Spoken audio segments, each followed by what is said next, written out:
Selamat datang di Lini Podcast, ngobrol lebih dekat tentang gaya hidup sehat.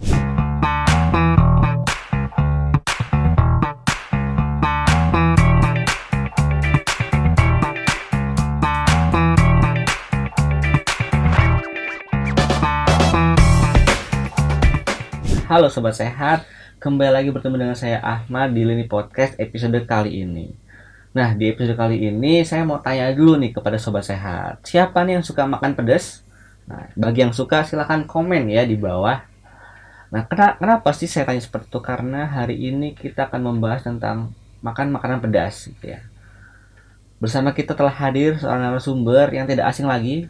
Beliau adalah Guru Besar Ilmu Gizi IPB University, Ketua Umum Pergizi Pangan Indonesia, dan juga Ketua Umum AIPGI, yaitu Profesor Dr. Hadin Syah MS. Selamat datang Prof. Hadin. Gimana kabarnya Prof? Alhamdulillah baik. Alhamdulillah baik Prof. Gimana? Alhamdulillah baik juga Prof. Baik ya. Prof, nah hari ini kita mau ngomongin soal yang pedes-pedes Prof.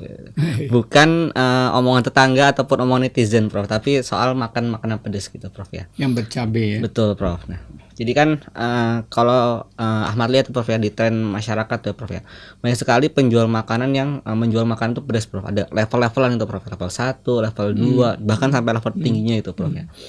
Nah Prof, sebenarnya boleh nggak sih Prof kita makan makanan pedas gitu Prof? Ya, prinsipnya pedas itu kan bagian dari cita rasa dan membangun sensasi ya. Karena kenikmatan makan itu kalau ada sensasionalnya.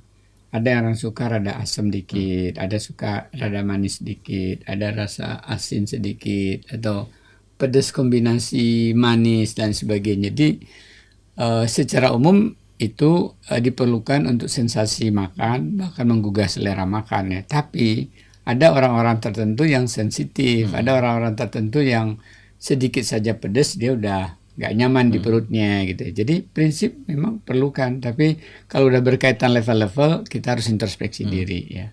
Kalau anak-anak, orang tua itu kan udah nggak levelnya, tapi kalau dia generasi Z, millennials ya lagi tahan banting dan dari remajanya udah terlatih makan pedas, menurut saya ya bisa jadi.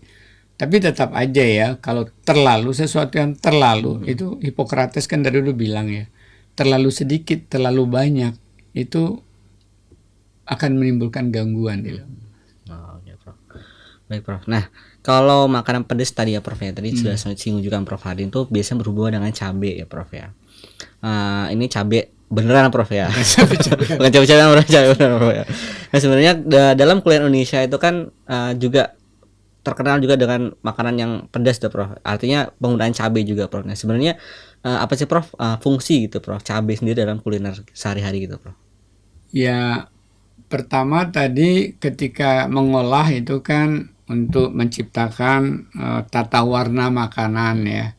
Bayangin kalau ada hijau kemudian cabenya merah, kan jadi lebih menarik ya secara mata performan makanan kuliner tadi. Atau dibaliknya cabai juga ada hijau kan. Betul. Bahkan kalau cabai capsicum ada yang kuning dan lain sebagainya, itu tergantung warna makanan yang udah ada apa diberikan cabai apa.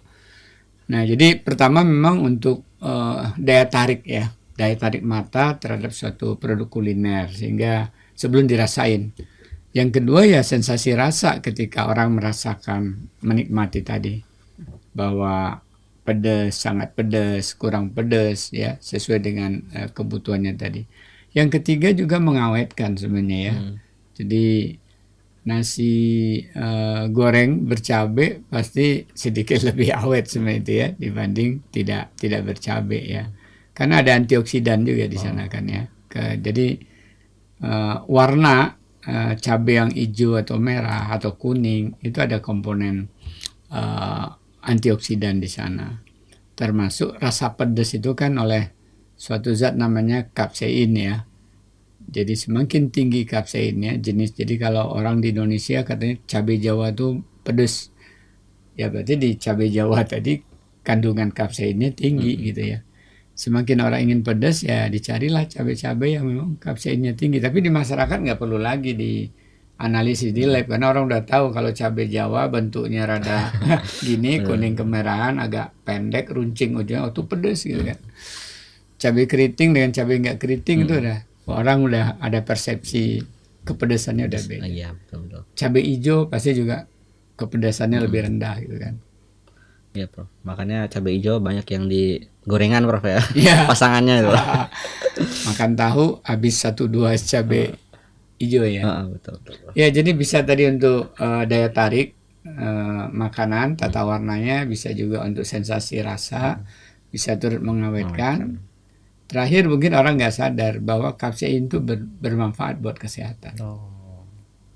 Wah, nanti kita coba bahas, Prof. Nah, tapi kan tadi apa tadi ya? Tadi ada orang makan cabai ya, atau orang makan pedas itu kan ada yang tahan, Prof ya. Ada yang tahan, ada yang bisa aja mungkin baru makan satu udah kepedesan. Tapi ada orang yang baru makan sekilo mungkin baru kepedesan. Nah, itu sebenarnya kenapa sih, Prof? Beda-beda orang itu, Prof. Iya, pertama tentunya faktor kebiasaan yang membentuk sensitivitas di permukaan sel di mulut kita ya, termasuk di lidah, kemudian bagian luar sel-sel mukosa sampai ke lambung ya. Kalau dia nggak terbiasa, nggak terlatih, ya pasti dia nggak bisa. Saya aja kalau masa kecil saya itu biasa suka pedes.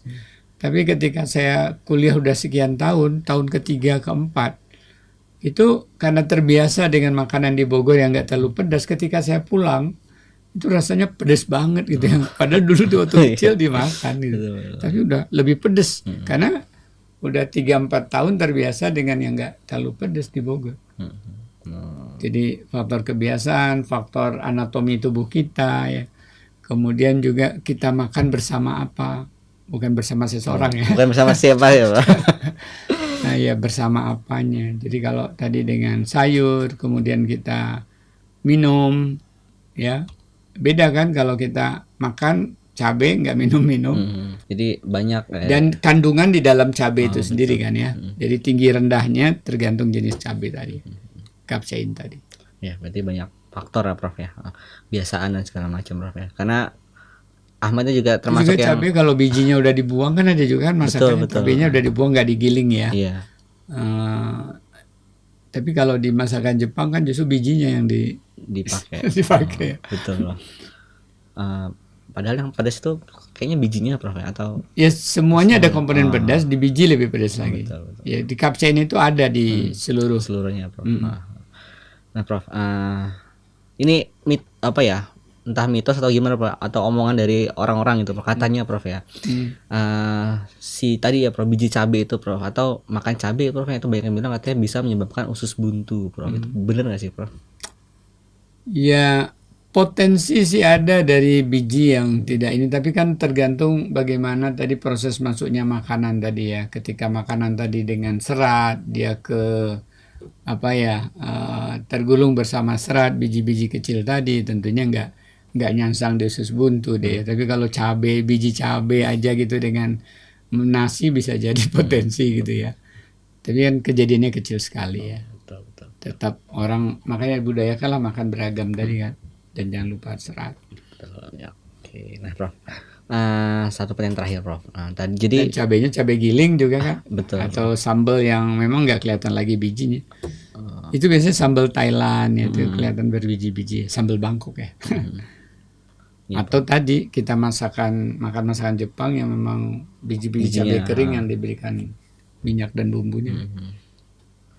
Nah, Prof, jadi ya tadi ya, Prof, ya, jadi bisa aja tapi ada potensi, Prof, yang tadi ya. Yang penting kan kita cara makannya. Tuh. Nah, Prof, terakhir nih, Prof. Jadi sebenarnya tadi sebenarnya ada Prof juga sudah menyebutkan beberapa fungsi cabai. Jadi apa sih, Prof, manfaat atau plus minusnya, Prof, sih kalau kita makan cabai gitu, Prof? Ya, plusnya pertama memang menggugah selera buat orang yang memang menyukainya. Ya. Menggugah selera mulai dari tadi bisa waktu makanannya dilihat saja disajikan sudah, wah ini enak makannya nih ya. Apalagi setelah dicicipi.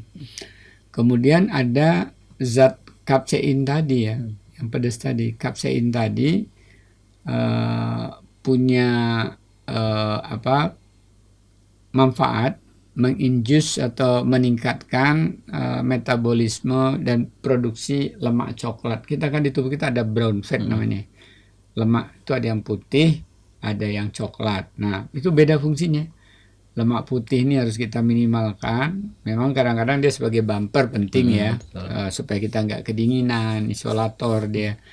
Tapi kalau kebanyakan kan itu jadi sumber inflamasi, sumber penyakit. Tapi kalau brown fat, lemak coklat, yang umumnya biasanya ada di bagian belakang ini sampai ke punggung, itu justru meningkatkan metabolisme. Jadi orang-orang brown fatnya cukup, itu nggak akan gendut, nggak akan gemuk ya.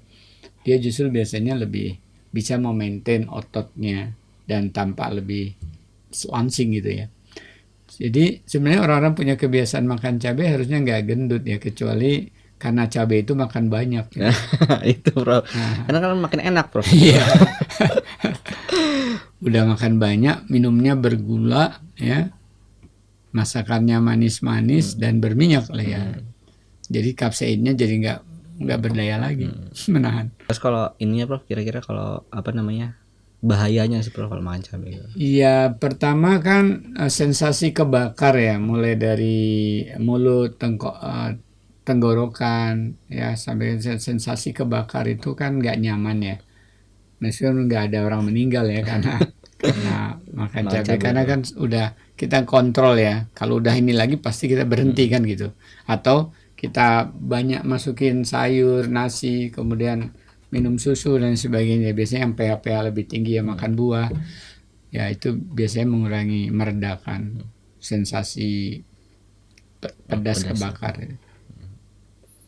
Baik Prof. Jadi ada manfaatnya tapi perlu dibatasi mungkin Prof ya Prof, biar kepedesan gitu Prof. Baik, terima kasih Prof udah membahas tentang makanan pedas-pedas nih Prof. Semoga bermanfaat buat sobat sehat semua.